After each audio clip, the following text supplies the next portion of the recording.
भाई YouTube channel जैसा है, इंस्टा सारा कुछ वापस आ जाएगा। 2 दिन का टाइम है, आ जाएगा। थोड़ा सा उसको जरा मेंटली पीस, मेंटली रिलैक्स कुछ। प्राइवेट किया है ना, यूट्यूब ने डिलीट किया ना, इंस्टाग्राम ने डिलीट किया।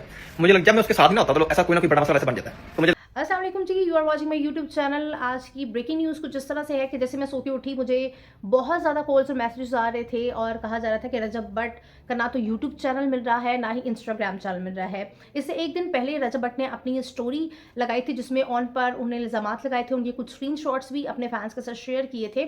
और उसके बाद फौरी तौर पर देखा गया कि रजब भट्ट का जो यूट्यूब पर चैनल था जिसका नाम था रजब फैमिली, वो बिल्कुल भी नहीं मिल रहा और ना ही उनका इंस्टाग्राम अकाउंट मिल रहा है। आखिर वजह क्या हुई, ऐसा हो क्या गया कि रजब ने अपने तमाम सोशल मीडिया अकाउंट्स ही बंद कर दिए हैं।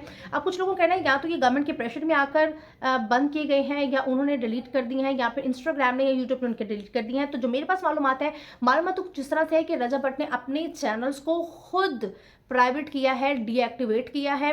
उनके अकाउंट्स को डिलीट नहीं किया गया, बैन नहीं किया गया, उनके अकाउंट्स उनके पास ही हैं। लेकिन रजब इस वक्त थोड़ा डिस्टर्ब है और वजह है उनकी कुछ डोमेस्टिक इश्यूज़।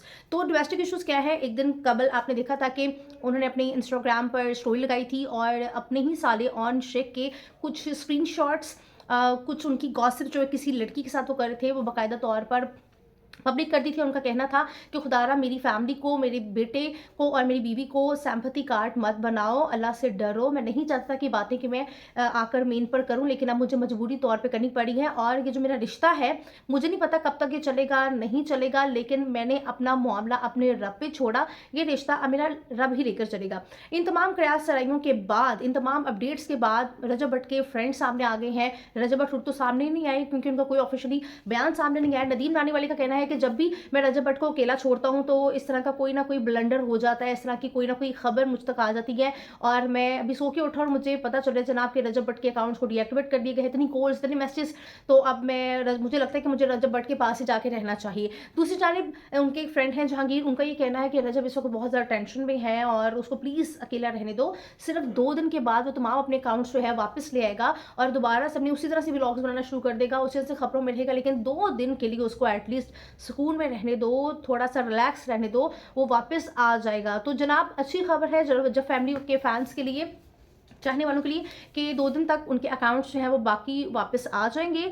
कोई डिलीट नहीं किया गया उनके चैनल्स को, कोई ब्लॉक नहीं किया गया, कोई टेंशन की बात नहीं है। लेकिन हाँ, रजब इस वक्त अपने रिलेशनशिप में बहुत ज़्यादा परेशान है क्योंकि जो उनके साला साहब है ना, वो कोई मौका हाथ से जाने नहीं देते। हालांकि झुक के ही रिश्ते को चलाना चाहिए और अगर कोई मिसअंडरस्टैंडिंग हो जाए तो मिल के डायलॉग्स करने चाहिए ताकि कोई ना कोई बीच का रास्ता निकले। लेकिन इस तरह से सोशल मीडिया पे आकर अपने बहनोई के खिलाफ इस तरह की बात करना बहुत गलत है। और बहनोई भी ख़ास तौर पर सोशल मीडिया का स्टार है और वहीं पर ही उसके फैंस भी हैं, उसके नाकदीन भी हैं, और वहाँ पर आकर साला जी की इस तरह से हरकत करना बिल्कुल जस्टिफाई नहीं है। मैं इस हवाले से ऑन के किरदार को कंडेम करूंगी और जितने भी रजब भट्ट के चाहने वाले हैं उनके लिए यही मैसेज है कि आप उनके लिए दुआएं करें कि उनका ये जो मुश्किल वक्त है खैर से टल जाए। इंसान बाहर तो सबसे लड़ लेता है, बड़े बड़े केसेस को भी उन्होंने बहुत खुश अखलाकी के साथ हंसते हुए फेस किया है। कराची में वकला ने उनके साथ क्या किया, उनको बड़े तगड़े होके वो मिले और 6 तारीख को जब उनकी पेशी थी लाहौर में, किस तरह से वो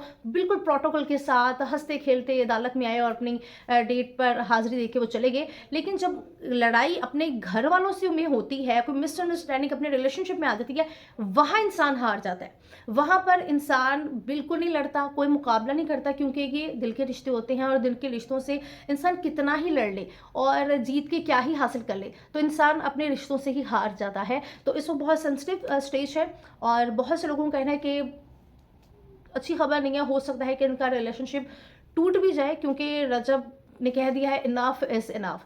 तो बाकी जितने भी उनके चाहने वाले वो दुआएं कर रहे हैं कि अल्लाह ना करे ऐसा कुछ हो, क्योंकि अल्लाह ताला इस तरह के रिश्तों को इस तरह से एंड होता देखना पसंद नहीं करता और ना ही हम करते हैं। एटलीस्ट बच्चे की खातिर जो है ये रिश्ता अब आगे बढ़ना चाहिए। लेकिन जो मिसअंडरस्टैंडिंग्स हो रही हैं, मेरा ख्याल है ईमान के बीच में और रजब के बीच में नहीं है, ये सिर्फ उनके साला और रजब के बीच में मिसअंडरस्टैंडिंग्स हैं। तो प्लीज़ काइंडली हम ऑन को भी कहेंगे कि काइंडली आप ज़रा साइड पे हो जाइए, मियाँ बीवी को अपना रिलेशनशिप देखने दीजिए। सो लिहाजा मेरे इन तमाम व्यूज़ के हवाले से, नज़रियात के हवाले से आपका क्या कहना है, कमेंट सेक्शन में अपनी राय का इज़हार ज़रूर दीजिएगा। और आपने घबराना नहीं है, 2 दिन के बाद रजब जो है वो अपने अकाउंट्स में आएंगे और आप उनको उनके सोशल मीडिया अकाउंट्स में देखेंगे। अल्लाह हाफिज़।